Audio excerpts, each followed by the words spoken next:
ഏറെക്കുറെ ഉറപ്പാക്കി കഴിഞ്ഞിട്ടുണ്ട് KC ആയിരിക്കും അടുത്ത മുഖ്യമന്ത്രി എന്നുള്ളത്. ഇപ്പൊ KC പെട്ടെന്ന് വന്നു എന്നാണ് ഇപ്പോൾ ഒരു വിഭാഗം വിചാരിക്കുന്നത്. പക്ഷെ KC പെട്ടെന്ന് വന്നതല്ല. KC ആയിരുന്നു ഈ ഒരു ഇലക്ഷന് വേണ്ടിയുള്ള എല്ലാ കാര്യങ്ങളുടെയും സൂത്രധാരൻ എന്ന് പറയുന്നത് KC തന്നെയായിരുന്നു, അല്ലെ? 2 ഉപതെരഞ്ഞെടുപ്പുകൾ കേരളം ഇനിയും കാണേണ്ടി വരും, അല്ലെങ്കിൽ അതിന്റെ ചിലവുകൾ വഹിക്കേണ്ടി വരും എന്നൊരു ഘട്ടത്തിലേക്ക് പോവും. അത് എങ്ങനെ പരിഹരിക്കാമെന്നാണ് ഇപ്പോൾ ഹൈക്കമാൻഡ് ചിന്തിച്ചുകൊണ്ടിരിക്കുന്നത്.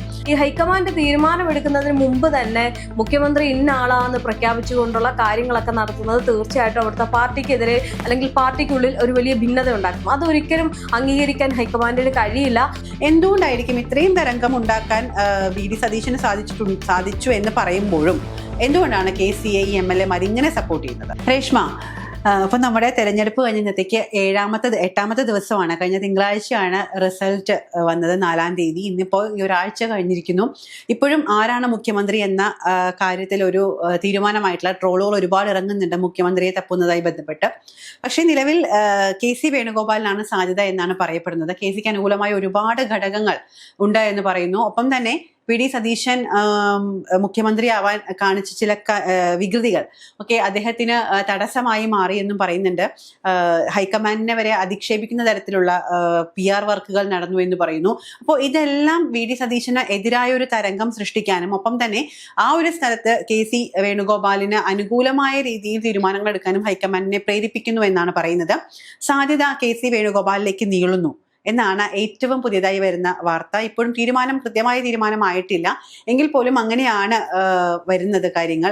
എന്താണ് ഈ പറയുന്ന പോലെ VD സതീശൻ കാണിച്ച ഒരു എടുത്തുചാട്ടമാണോ ഇതിന് VDയുടെ പേര് പുറകിലേക്ക് പിന്തള്ളാനുള്ള കാരണമായത്?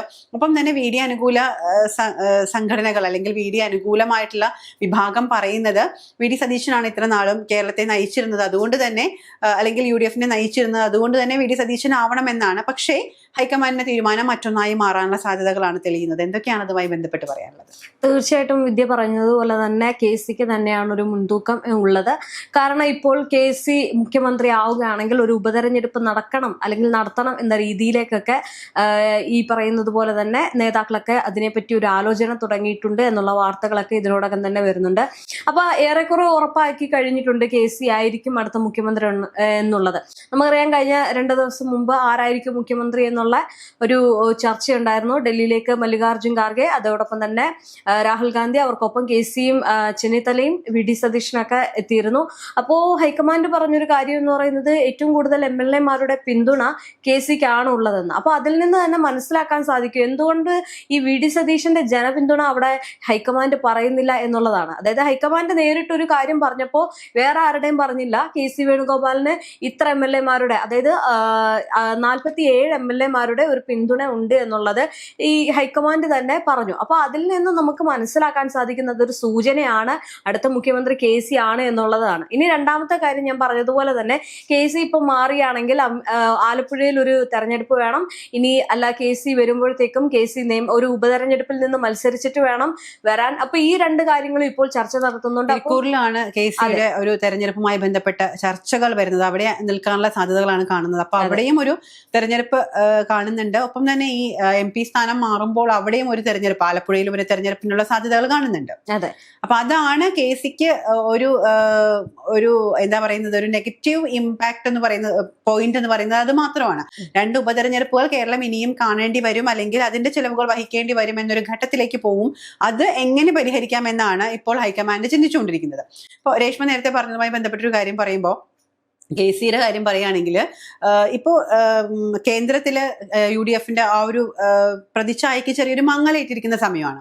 അപ്പൊ അതുകൊണ്ട് തന്നെ അവിടത്തെ തിരിച്ചു വരവ് സാധ്യമാക്കണമെങ്കിൽ AICC സംഘടനാ സെക്രട്ടറി എന്നുള്ള സ്ഥാനത്തു നിന്നും KCയെ മാറ്റേണ്ടത് ഒരു ആവശ്യകതയായി മാറിയിരിക്കുകയാണ്.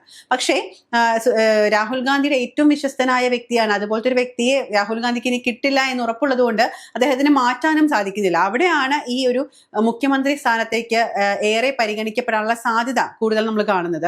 അതായത് AICC സംഘടനാ സെക്രട്ടറി ആയി നോർത്തിൽ നിന്നും ഒരാളെ കൊണ്ടുവന്നാലാണ് കുറച്ചുകൂടി അവിടെ കാര്യങ്ങൾ സ്മൂത്തായിട്ട് പോവുകയുള്ളൂ എന്ന കാര്യം നിലനിൽക്കെ KCക്ക് കൃത്യമായ അല്ലെങ്കിൽ ഏറ്റവും അനുകൂലമായ ഒരു സ്ഥാനം തന്നെ നൽകി വേണം KC ആ സ്ഥാനത്ത് നിന്ന് മാറ്റാൻ എന്നുള്ളതും ഹൈക്കമാൻഡിനെ സംബന്ധിച്ച് വലിയൊരു കടമ തന്നെയാണ്. കാരണം ഇത്ര നാളും രാഹുൽ ഗാന്ധിക്ക് ഒപ്പം നിന്ന വ്യക്തിയാണ്, വെറുതെ ഇറക്കി വിടാൻ പറ്റുന്ന ഒരാളല്ല. അത്രയും നേതൃപാടവമുള്ള വ്യക്തിയാണ്, ഒപ്പം തന്നെ വർഷങ്ങളുടെ പരിചയമുള്ള ഒരു വ്യക്തിയാണ്. അപ്പോൾ ഏറ്റവും അനുകൂലമായ ഒരു സ്ഥാനം നൽകി കെ സിയെ മാറ്റുക എന്നുള്ളത് കൊണ്ട് തന്നെ കെ സിക്കാണ് ഏറ്റവും അനുകൂലമായ രീതിയിൽ ഈ പറഞ്ഞ പോലെ ഒരു സാധ്യത നിലനിൽക്കുന്നത്. പക്ഷെ നേരത്തെ നമ്മൾ പറഞ്ഞ പോലെ 2 ഉപതെരഞ്ഞെടുപ്പുകൾ കേരളം സാക്ഷ്യം വഹിക്കേണ്ടി വരും എന്നുള്ളത് കൊണ്ടാണ് കെ സിക്ക് ഒരു വളരെ ചെറിയൊരു ശതമാനം ഇപ്പോഴും തീരുമാനമാകാതെ നിൽക്കുന്നതെന്നാണ് പറയുന്നത്. പക്ഷേ വി ഡി സതീശന്റെ കാര്യത്തിലേക്ക് വരികയാണെങ്കിൽ വി ഡി സതീശൻ ഹൈക്കമാൻഡ് അവിടെ നിന്ന് രേഷ്മ സൂചിപ്പിച്ചതുപോലെ ഒരു ചർച്ചയ്ക്ക് ശേഷം K C, Ramesh Chennithala, V D 3 പേരെയും ചർച്ചയ്ക്ക് വിളിച്ചതിന് ശേഷം വി ഡി സതീശനോട് താക്കീത് നൽകിയാണ് വിട്ടിരുന്നത്. അനാവശ്യമായ പ്രകോപനപരമായ ഒരു നടപടികളും സംഘടനയുടെ ഭാഗത്തുനിന്ന് ഉണ്ടാവാൻ പാടില്ല, അല്ലെങ്കിൽ അണികളുടെ ഭാഗത്തുനിന്ന് ഉണ്ടാവാൻ പാടില്ല. അതിനെയൊക്കെ നിയന്ത്രിക്കേണ്ടതാണ്. അറിഞ്ഞില്ല, കേട്ടില്ല, കണ്ടില്ല എന്നൊരു ഉത്തരമല്ല വേണ്ടത്. അതിന് പകരം നേതൃസ്ഥാനത്തുള്ള വ്യക്തിയാണ്, അവരെ കൃത്യമായ കാര്യങ്ങൾ പറഞ്ഞ് മനസ്സിലാക്കി കൂടെ ചേർത്ത് നിർത്തണം എന്ന് പറഞ്ഞിട്ടുണ്ടായിരുന്നു. പക്ഷെ വരുന്ന വഴിക്ക് പോലും നമ്മൾ കണ്ടതാണ് ഒരു സ്വീകരണമൊക്കെ നൽകി ആ ഹൈക്കമാൻഡിന് ഒരു പുല്ലുവില കൊടുക്കുന്ന രീതിയിലൊക്കെ വി ഡി മാറുന്ന ഒരു അവസ്ഥയിലേക്കൊക്കെ കാര്യങ്ങൾ പോയി. അത് വീണ്ടും ഹൈക്കമാൻഡിനെ പ്രകോപിപ്പിച്ചിട്ടുണ്ട് എന്നാണ് തോന്നുന്നത്. അതാണോ ഒരുപക്ഷെ വി ഡിക്കുള്ള സാധ്യത കുറയാനുള്ള കാരണം? തീർച്ചയായിട്ടും. അതായത് ഈ പറയുന്നത് പോലെ തന്നെ UDF വിജയിച്ചു വന്നപ്പോൾ വലിയൊരു സുനാമി ആയിരുന്നു, UDF തരംഗമായിരുന്നു എന്ന് പറഞ്ഞ വലിയ രീതിയിൽ വിജയാഘോഷങ്ങളൊക്കെ നടത്തിയെടുത്ത് ഇപ്പോൾ ഒരു മങ്ങൽ, ഇപ്പം വിദ്യാദ്യ പറഞ്ഞതുപോലെ തന്നെ നരേന്ദ്രമോദി ഉൾപ്പെടെയുള്ളവർ കളിയാക്കുന്ന രീതിയിലേക്ക് അതിനെ കൊണ്ടുപോയിട്ടുണ്ട്. അപ്പം അത്രയും അതിനെ എത്തിച്ചതിന് പിന്നിൽ വേണമെങ്കിൽ നമുക്കിതിനെ കണക്കാക്കാം. കാരണം ഇത്തരം പ്രകോപനപരമായിട്ടുള്ള കാര്യങ്ങളും ഫ്ലെക്സ് ബോർഡുകളും അതുപോലെ തന്നെ ഈ വി ഡി സതീശന്റെ ഒരു PR വർക്കൊക്കെ എന്ന് വേണമെങ്കിൽ നമുക്കതിനെ സൂചിപ്പിക്കാം. അങ്ങനെ തന്നെയാണ് ചർച്ച ചെയ്യപ്പെടുന്നത്. അപ്പൊ ആ ഒരു PR വർക്കുകളൊക്കെ വരുമ്പോൾ അത് കേരളത്തിൽ ഒരു പാർട്ടിയിൽ അണികൾക്കിടയിൽ അല്ലെങ്കിൽ നേതാക്കൾക്ക് വേണ്ടി അണികൾക്കിടയിൽ ഉണ്ടാകുന്ന ഈ ഒരു പ്രശ്നം എന്ന് പറയുന്നത് മറ്റുള്ള പാർട്ടികൾ അതിനെ നോക്കി കാണുന്നുണ്ട്. മാത്രമല്ല അവർക്കിടയിൽ ഒരു ഭിന്നിപ്പുണ്ടാവുകയാണ്. ഇവർക്ക് പണ്ട് തൊട്ടേ ഒരു കേട്ടുകേൾവിയുള്ള ഒരു സംഭവമാണ്, അതായത് പാർട്ടിക്കുള്ളിൽ അടി എന്നുള്ള ഒരു സംഭവം, അതായത് തമ്മിലടിക്കുക എന്നുള്ളത്. ഇപ്പോൾ അതൊരു യാഥാർത്ഥ്യമായി പോകുന്ന രീതിയിലേക്കാണ് ഈ വി ഡി സതീശന്റെ PR വർക്കുകൾ കൊണ്ട് ഇപ്പോൾ ഉണ്ടായിരിക്കുന്നത്. അത് ഹൈക്കമാൻഡിന് നാണക്കേടാണ്. കാരണം ഇത്രയും ഒരു കേരളം ഇടതുപക്ഷത്തിന്റെ കയ്യിൽ നിന്ന് ഭരണവിരുദ്ധ വികാരം ഉണ്ട് എങ്കിൽ പോലും ഒരു വലിയ ഭൂരിപക്ഷത്തോടെ UDF ജയിക്കാൻ കഴിഞ്ഞു. അപ്പൊ അവിടേക്ക് അവര് പുതിയൊരു ആളെ നിയമിക്കണം, അതായത് മുഖ്യമന്ത്രി വരണം എന്നുള്ള തീരുമാനം എടുക്കുന്നത് ഹൈക്കമാൻഡാണ്. ഈ ഹൈക്കമാൻഡ് തീരുമാനം എടുക്കുന്നതിന് മുമ്പേ ഈ 3 പേർക്കും സാധ്യതയുണ്ട്, അവര് 3 പേർക്കും അവകാശപ്പെട്ടതാണ് ഈ ഒരു മുഖ്യമന്ത്രി കസേര എന്ന് പറയുന്നത്. അതുകൊണ്ട് തീർച്ചയായിട്ടും അവർക്ക് അവിടെ പേര് കൊടുക്കാം. പക്ഷെ അതിന്റെ തീരുമാനം എപ്പോഴും എടുക്കുന്നത് ഹൈക്കമാൻഡാണ്. ഈ ഹൈക്കമാൻഡ് തീരുമാനം എടുക്കുന്നതിന് മുമ്പ് തന്നെ മുഖ്യമന്ത്രി ഇന്ന ആളാന്ന് പ്രഖ്യാപിച്ചുകൊണ്ടുള്ള കാര്യങ്ങളൊക്കെ നടത്തുന്നത് തീർച്ചയായിട്ടും അവിടുത്തെ പാർട്ടിക്കെതിരെ അല്ലെങ്കിൽ പാർട്ടിക്കുള്ളിൽ ഒരു വലിയ ഭിന്നത ഉണ്ടാക്കും. അതൊരിക്കലും അംഗീകരിക്കാൻ ഹൈക്കമാൻഡിന് കഴിയില്ല. അത് ഈ വി ഡി സതീശന്റെ ഈ ഒരു PR വർക്ക് വഴി അവർക്ക് ചില അസ്വസ്ഥമായിട്ടുള്ള കാര്യങ്ങളൊക്കെ ഉണ്ടാക്കിയിട്ടുണ്ട്. അത് തിരിച്ചടിയാവും എന്നതാണ്. രേഷ്മ, ഇപ്പൊ രേഷ്മ പറഞ്ഞതുപോലെ ഒരു UDF സുനാമിയാണ് കേരളക്കരയെ ആകെ ആഞ്ഞടിച്ചത്, തൂത്തുവാരിക്കൊണ്ട് പോയി എന്ന് തന്നെ പറയാം അല്ലെ. ആ രീതിയിലാണ് UDF ഈ ഒരു തെരഞ്ഞെടുപ്പിനെ അനുകൂലമാക്കി മാറ്റിയത്. പക്ഷേ ആ സമയത്തെല്ലാം വി ഡി സതീശൻ പറഞ്ഞിരുന്നു രാഷ്ട്രീയ വനവാസത്തിന് പോകുമെന്ന് പറഞ്ഞിരുന്നു. അതിനുശേഷം 100-ലധികം സീറ്റുകൾ UDF സ്വന്തമാക്കുമെന്ന് പറഞ്ഞിരുന്നു. ആ പറഞ്ഞതൊക്കെ സംഭവിച്ചു. പക്ഷേ അതിനുശേഷം ഈ ഒരു ആരായിരിക്കണം മുഖ്യമന്ത്രി എന്ന് MLA-മാരുടെ ഒരു അഭിപ്രായം ചോദിച്ചപ്പോൾ മെജോറിറ്റി, അതായത് 40-ലധികം MLA-മാര് പറഞ്ഞത് കെ സിക്ക് അനുകൂലമായ രീതിയിലാണ്. എന്തുകൊണ്ടായിരിക്കും ഇത്രയും തരംഗം ഉണ്ടാക്കാൻ വി ഡി സതീശന് സാധിച്ചു എന്ന് പറയുമ്പോഴും എന്തുകൊണ്ടാണ് കെ സിയെ ഈ MLA-മാർ ഇങ്ങനെ സപ്പോർട്ട് ചെയ്യുന്നത്? അത് തീർച്ചയായിട്ടും 2 കാര്യങ്ങളുണ്ട്. കെ സിക്ക് MLA-മാരുടെ, അതായത് നേതാക്കൾക്കിടയിലുള്ള ഒരു സ്വാധീനം എന്ന് പറയുന്നത് വളരെ വലുതാണ്. കാരണം കെ സി പല MLA-മാരും കെ സി വഴിയാണ് അവിടെ നിർത്തിയതും ജയിച്ചതും. അപ്പൊ അതിന്റെ കൂറും എന്തായാലും ഉറപ്പായിട്ടും കെ സിയോട് അവർക്ക് കാണും. പിന്നെ കെ സിയുടെ ഇടപെടൽ എന്ന് പറയുന്നത് വളരെ നയപരമായിട്ടുള്ള, അവരെ അതെ സൗമ്യനാണ്, വളരെ സൗമ്യനാണ്. അതെ, അവർക്ക് വിഷമിപ്പിക്കാത്ത രീതിയിൽ, അല്ലെങ്കിൽ അവർക്കൊരു പക്ഷെ ഒരു കാര്യം അതിന് മുന്നൊന്ന് പറഞ്ഞോട്ടെ. ഇപ്പൊ നമ്മൾ പറയുന്നതാണ് വി ഡി സതീശൻ അത്രയും കാര്യങ്ങൾ ചെയ്തു എന്ന്. പക്ഷെ ഇതൊന്നുമല്ലാതെ ശാന്തനായിരുന്ന് വേണ്ട കാര്യങ്ങൾ ചെയ്തൊരു വ്യക്തിയാണ് കെ സി എന്നുള്ളത് പലപ്പോഴും പറയപ്പെടാതെ പോയിട്ടുണ്ട്. അതെ അതെ. അപ്പൊ ഈ ഇലക്ഷൻ നടക്കുന്നത് തന്നെ നോക്കിക്കേ, ഫണ്ട് എവിടെ നിന്നാണ് വരുന്നതെന്ന് ആരെങ്കിലും ചിന്തിച്ചിട്ടുണ്ടോ?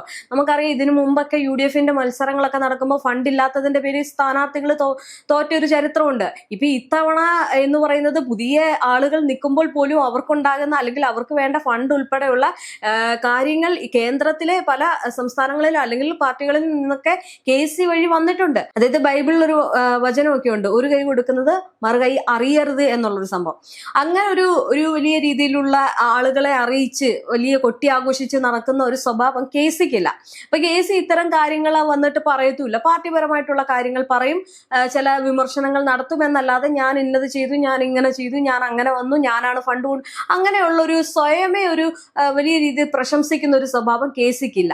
നമ്മൾ തന്നെ ഒരു വാർത്ത ചെയ്തിട്ടുണ്ടായിരുന്നു, ഏറ്റവും അടിത്തട്ടി തുടങ്ങി ഏറ്റവും മേൽത്തട്ട് വരെയുള്ള കാര്യങ്ങളെ കേസി സംയോജിപ്പിച്ച് കൊണ്ടുപോയ ഒരു രീതി ഉണ്ടായിരുന്നു. ഒരു പ്ലാൻ വർക്ക്ഔട്ട് ചെയ്ത് പ്ലാൻ ഉണ്ടാക്കിയെടുത്ത ആ പ്ലാനിലൂടെയാണ് ഈ ഒരു ഇലക്ഷൻ നേടിയെടുത്തത് എന്ന് പറയുമ്പോൾ കേസി ആയിരുന്നു അതിന്റെ തലപ്പത്ത് എന്നത് ആരും അറിഞ്ഞിരുന്നില്ല എന്നതാണ്. അതായത് അണികളല്ല, അതിനപ്പുറത്തേക്ക് ജനങ്ങൾ അറിഞ്ഞിരുന്നില്ല എന്നുള്ളതാണ്. ജനങ്ങൾ എപ്പോഴും കേട്ട പേര് വി ഡി സതീശന്റെയാണ്. തീർച്ചയായും പ്രതിപക്ഷ നേതാവാണ്, അദ്ദേഹത്തെ പറ്റിയാണ് ജനങ്ങൾ അറിഞ്ഞിരുന്നത്. അപ്പൊ കേസി പെട്ടെന്ന് വന്നു എന്നാണ് ഇപ്പോൾ ഒരു വിഭാഗം വിചാരിക്കുന്നത്. പക്ഷെ കേസി പെട്ടെന്ന് വന്നതല്ല, കേസി ആയിരുന്നു ഈ ഒരു ഇലക്ഷന് വേണ്ടിയുള്ള എല്ലാ കാര്യങ്ങളുടെയും സൂത്രധാരൻ എന്ന് പറയുന്നത് കേസി തന്നെയായിരുന്നു, അല്ലേ? നമ്മളെ എവിടെയും കണ്ടിട്ടില്ല കേസി ഒരു മൈക്കിന് വേണ്ടി അടിയിടുന്നതോ അല്ലെങ്കിൽ സംസാരിക്കുന്നതോ ഒന്നും കണ്ടിട്ടില്ല. കാരണം അദ്ദേഹം നേരത്തെ പറഞ്ഞതുപോലെ തന്നെ വളരെ സൗമ്യനാണ്. പിന്നെ അദ്ദേഹത്തിന്റെ ഒരു ശൈലി അനുസരിച്ച് അദ്ദേഹം എല്ലാവരോടും വളരെ സ്നേഹത്തോടെ ഇടപഴകുകയും അതിനോടൊപ്പം തന്നെ അദ്ദേഹത്തിന്റെ ഈ വർക്കുകൾ, അദ്ദേഹം ചെയ്യുന്ന എല്ലാ കാര്യങ്ങളും വളരെ കൃത്യതയോടെയും ചെയ്യുന്നതാണ്.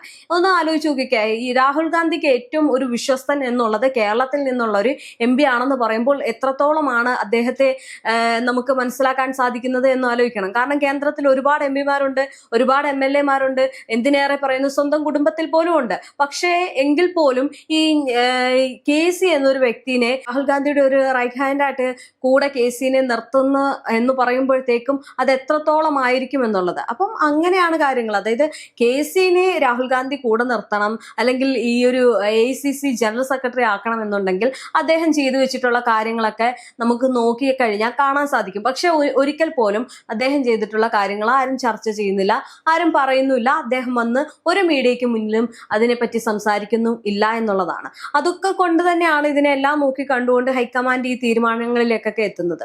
ഈ ഹൈക്കമാൻഡ് ഈ തീരുമാനത്തിൽ രേഷ്മ പറഞ്ഞതുപോലെ തന്നെ പല കാര്യങ്ങളും ഹൈക്കമാൻഡിന് വ്യക്തമായി അറിയുന്ന കാര്യങ്ങളായിരുന്നു. അപ്പോൾ ഉദാഹരണത്തിന് സമഗ്ര വോട്ടർ പട്ടിക പരിഷ്കരണം നടത്തിയ സമയത്ത് പലരുടെയും പേരുകൾ പുറന്തള്ളപ്പെട്ടു പോയിട്ടുണ്ടായിരുന്നു, അല്ലെങ്കിൽ അങ്ങനെ ഒരുപാട് പ്രശ്നങ്ങൾ അവിടെ വന്നിട്ടുണ്ടായിരുന്നു. അപ്പോൾ ഏറ്റവും താഴെ തട്ടിൽ നിന്നും പ്രവർത്തകരെ ഓരോ വീടാന്തരം കയറി ഇറക്കി പേരുമായി ബന്ധപ്പെട്ട കാര്യങ്ങൾ, അല്ലെങ്കിൽ എന്തുകൊണ്ടാണ് അവർ ലിസ്റ്റിൽ നിന്നും പുറത്തു പോയത്, അവരെ തിരിച്ചു കൊണ്ടുവരാൻ എന്താണ് ചെയ്യേണ്ടത് തുടങ്ങിയ കാര്യങ്ങൾ നമ്മൾ ആരും അറിഞ്ഞിരുന്നില്ല എന്നുള്ളതാണ്. ഓരോ വീടുകളിലും കയറി ഇറങ്ങി ആ ചെയ്ത പ്രവർത്തനത്തിന്റെ ഫലമാണ് UDF ഇത്ര വലിയൊരു വിജയം സമ്മാനിച്ചത് എന്നത് ഹൈക്കമാൻഡ് വ്യക്തമായി അറിഞ്ഞിരുന്ന കാര്യമാണ്. അതുകൊണ്ട് തന്നെയാണ് KCയുടെ പേര് മറ്റെവിടെയും ആരും അറിഞ്ഞില്ല എങ്കിൽ പോലും ഹൈക്കമാൻഡ് കൃത്യമായിട്ട് KCയെ നോട്ട് ചെയ്തതും കൃത്യമായിട്ടുള്ള ഒരു സ്ഥാനത്തിലേക്ക് KC വരണം എന്ന് ഹൈക്കമാൻഡ് തീരുമാനിക്കുന്നത്. ഈ കേരളത്തിലെ ജനങ്ങൾ കാണുന്ന എങ്ങനെയാണ് VD സതീശന്റെ പ്രസംഗം, VD സതീശന്റെ ചില വീഡിയോ ക്ലിപ്പുകൾ. ഇപ്പൊ എല്ലാവരും ഡെയിലി ഈ VD സതീശനെ കാണണം എന്നുള്ളവരല്ല. അപ്പൊ അങ്ങനെയുള്ളവർക്കിടയിൽ ചിലപ്പോൾ അദ്ദേഹത്തിന്റെ പ്രസംഗം ഒരുപാട് ചിലപ്പോൾ സ്വാധീനിച്ചിട്ടുണ്ടായിരിക്കും. ഞാൻ VD സതീശന്റെ പ്രതിപക്ഷ നേതാവാണ്, അതെ, പ്രതിപക്ഷ നേതാവാണ് അദ്ദേഹമായിരിക്കും. തീർച്ചയായിട്ടും അദ്ദേഹം മാധ്യമങ്ങളെ കാണും, അദ്ദേഹം പ്രതിപക്ഷ നേതാവാണ്. പക്ഷെ അതുപോലല്ലോ KC എന്ന് പറയുന്നത് AICC ജനറൽ സെക്രട്ടറി ആണ്. അപ്പൊ അദ്ദേഹത്തിന് കേന്ദ്രത്തിലായിരിക്കും കൂടുതൽ. അപ്പൊ അദ്ദേഹം കേന്ദ്രത്തിലുള്ള കാര്യങ്ങൾ വളരെ കൃത്യതയോടെ ചെയ്യുമ്പോൾ അതേപോലെ തന്നെ പ്രതിപക്ഷ നേതാവ് എന്ന നിലയിൽ കേരളത്തിൽ VD സതീശ അതിൻ്റെതായ കാര്യങ്ങൾ ചെയ്യും. പക്ഷെ ഇതിലെ വ്യത്യാസം എന്തെന്ന് ചോദിച്ചു കഴിഞ്ഞാൽ കുറച്ചുകൂടി കാര്യം പരിചയസമ്പന്നയും ഒക്കെ വെച്ച് നോക്കുകയാണെങ്കിൽ KC തന്നെയാണ് ആവാനുള്ള സാധ്യത. കാരണം ഹൈക്കമാൻഡ് ഇതെല്ലാം വിലയിരുത്തുമ്പോൾ KCക്ക് ഇത് കൊടുക്കാൻ അർഹനെന്ന് ഹൈക്കമാൻഡിന് അറിയാം. അതുകൊണ്ടാണ് ഇപ്പൊ നമ്മൾ ആദ്യം പറഞ്ഞതുപോലെ എന്ന് പറയുന്നത് ഇമ്പോർട്ടന്റ് ആയിട്ടുള്ള കാര്യമാണല്ലോ, അല്ലേ? അതെ. അതുകൊണ്ടാണ് ഇനിയൊരു ഉപതെരഞ്ഞെടുപ്പ്, ഇരിക്കൂറിലൊരു ഉപതെരഞ്ഞെടുപ്പ് നടത്തി അദ്ദേഹം മുഖ്യമന്ത്രി കസേരയിലേക്ക് ഇരിക്കാൻ, അല്ലെങ്കിൽ ആ ഒരു കസേരയിലേക്ക് ഇരുത്താൻ വേണ്ടി ഹൈക്കമാൻഡ് ഈ ഒരു ശ്രമം നടത്തുന്നു എന്നുള്ള ചില വാർത്തകളും സൂചനകളൊക്കെ വരുന്നത്.